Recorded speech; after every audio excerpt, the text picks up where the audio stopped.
তোমরা যারা বছরের একদিন পান্তা ভাত এত আনন্দ করে খাও, তারা তো আমাদের কষ্ট বুঝবা না রে পাগলা। পান্তা ভাত আমাদের নিত্যদিনের খাবার। আমরা যারা মাঠে ঘাটে কাজ করি, সকালে রান্নার কেউ থাকে না, আমরাই কেবল পান্তা ভাতের মর্ম বুঝি। তোমরা তো বুঝবা না, তোমরা তো খাও গরুর মাংস, ইলিশ মাছ দিয়ে।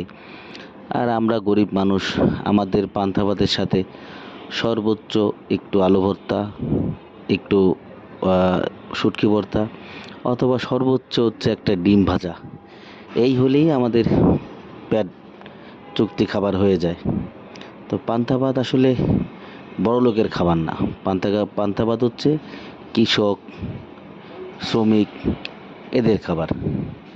তো পান্তা ভাত আসল মর্ম আমরাই বুঝবো, তোমরা বুঝবা না।